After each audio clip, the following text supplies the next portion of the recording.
Goeiedag, dis my groot eer en voorreg om jou te kan groet in die naam van Jesus.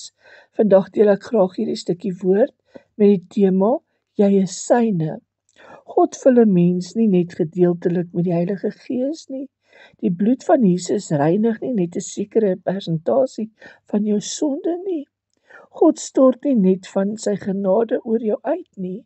Wanneer God jou heilig maak, beteken dit hy sit jou volledig eenkant vir homself.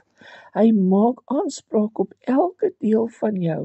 Jou lewe is syne, jou planne is syne, jou tye is syne.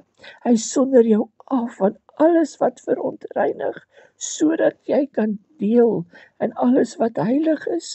Ons kyk na Jesaja 43 vers 1. Ek het jou op jou naam geroep, jy is myne.